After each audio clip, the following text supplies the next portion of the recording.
So, talking about England, next up for England is an appointment with Germany at Wembley on Tuesday. And many of you this morning are having your say on that. Chris is one of them, a Germany fan. I'm absolutely amazed. England fans are deluded, thinking that this is virtually a given. The England team is untested in this competition so far. They've only scored 2 goals. Germany have played better opponents, so they will be better prepared. England are preparing right now because they are training at this moment at St George's Park. And talkSPORT's England correspondent Faye Carruthers is right beside it. Faye, good morning. Morning, Jim. Good morning to you. Mr. Jordan is here and we eagerly await what news you can bring us. So, do we have a full complement out there training?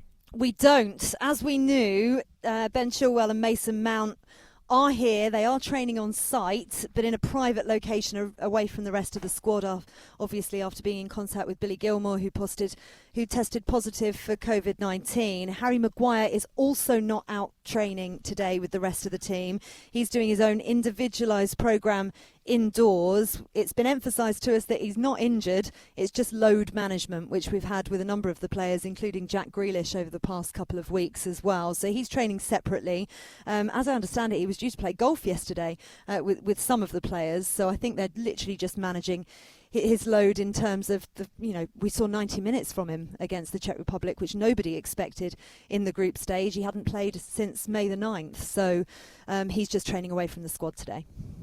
It's interesting, Faye. I mean, Gareth Southgate has all but ruled out Mount and Chilwell for next week, and yet they're training, and obviously, as Faye said, Simon, because they're coming into contact with Billy, who's in self-isolation at this moment. But are you hearing anything regards their availability, Faye, for next week?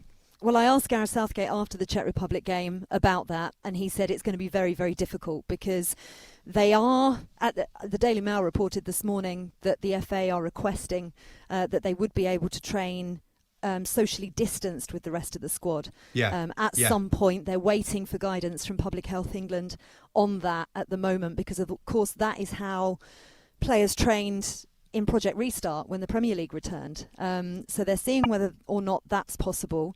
At the moment, until they get any guidance on that, they're training separately, as I say, on site at St George's Park, but just a completely different training pitch from everybody else. So we'll await that news with interest because that will, of course, have an impact for next Tuesday's game. When I spoke to Gareth after the Czech Republic game, he said it seemed very unlikely because they just wouldn't be able to have the same intensity of training sessions and training formations and things like that. And, of course, we wouldn't have known whether or not Ben Chilwell was due to start against Czech Republic, but certainly you'd have expected Mason Mount to, and you'd have expected him to feature in the plans against Germany on Tuesday as well. But at the moment, that's looking unlikely. I suppose the good thing for Gareth Southgate and his coaching staff is that actually it was an impressive first 45 minutes in particular against Czech Republic on whatever day it was. What was the day they played? God, I don't even know what day of the week it is. Tuesday. Tuesday, yeah. It's Tuesday, just gone. Yeah. And so that was positive in the players that he utilised in replace of Mount. I see. So Jadon Sancho in the news this morning. Faye, you'll probably know Manchester United expected to complete a deal for Jadon Sancho next week. United's latest offer, about 85 million euros. The Germans want 90 million. One wonders, and a lot of people are getting in touch this morning saying to us, people who live out in Germany, amazed that Sancho hasn't had a run out yet, Faye. Yes, very much so. I mean, he did make a sub-appearance, played a few minutes against Czech Republic. I do wonder, he's just training on the other side to me. He was just jogging towards me a moment ago with his potential future teammate Luke Shaw. Right. When I spoke to Jadon Sancho a couple of weeks ago, he was pretty chilled about all the speculation. He said obviously the lads have been asking him questions about it and he's just keeping very tight-lipped and just saying, I'm not going to talk about it. But he's been very, very relaxed. But I do wonder whether the reason we haven't seen him feature heavily in this tournament so far is because of all the speculation going on around him, and that must be pretty distracting no matter how much you try and close out the noise. A big move like that to Manchester United is going to mean that your mind is elsewhere, although he's smiling and looking pretty relaxed and chilled out as if he hasn't got a care in the world at the moment. Yeah, so, sure. You just don't know how it affects players. You and I know, though, Faye, it's going to start ramping up big time, isn't it? Because the Germans are going to be in town. Oh my goodness me! I mean, if you were going to write any kind of Exactly. narrative, Yes. this was the one, wasn't Yeah, it? And yeah. I actually feel a bit sorry for Gareth Southgate, if I'm honest, because he tries very much to deflect away from 25 years ago in Euro '96, and that's all anybody's going to be talking about. Yeah. Is what happened to him back then, and he's not going to be able to escape it. And he almost laughs about it now, actually, which you can understand. Yeah, but he'll take that in good spirit. very much Yeah. so. In But when fact, who are you going to be speaking? You're going to be speaking to somebody later on, I think, Faye, aren't you? Yes, From England? I am. I'm going to be speaking to Calvin Phillips, which I'm very much looking forward to, because whenever I've spoken to Calvin in the past, he's so open and friendly and just a real dream to talk to, actually, about what the experience of being with England means to him. And he had such a fantastic game in the opener against Croatia. When I spoke to him about that, he was delighted with his performance in front of his family as well. So I'll be having a chat with him.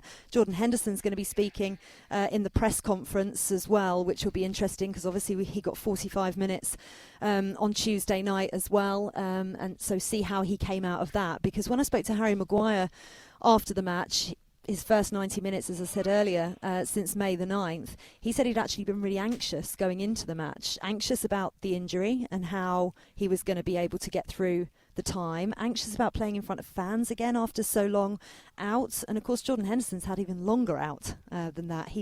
February the 20th, I think, was the last game he played in the Premier League. We've seen 45 minutes from him against Romania, 45 minutes from him against Czech Republic, and he's been training for a fair while now, but whether or not he's up for 90 minutes or not, it still remains to be seen. So I'm sure he'll be asked that later on in the press conference. Excellent, Faye. Thank you for that. Faye Carruthers, talkSPORT's England correspondent. Faye, of course, right beside where it's all happening. England training this morning. Maguire training on his own. You heard that first from Faye. And Mason Mount and Ben Chilwell also training away from the team, socially distant from them. All these things have got to come into play at this time, Simon, haven't they? Of course they have, yeah. I wonder what's going on with Maguire. What do you think about that one? Well, Maguire has not played for a while, and I'm surprised to hear him want people to understand that he might be slightly anxious about playing in front of fans, because I thought the fact the players were calling for fans to be back. Yeah. And wanting that as a huge motivational tool, and all part of the business of football and the upsizing of what we want the national game to look like again with this landscape that we're all having to live through. So Maguire, for me, I'm not a huge Maguire fan. You know, I look at him and think, how did anybody pay £18 million for him? But they did. But he is England's centre-back, so I have to be positive about him. And I think in a decent shape, Maguire will obviously do the job that he does. But I don't think he should be... Obviously, he's a little bit reticent because he doesn't want to break down. And what he doesn't want to do is start in a tournament and then break down.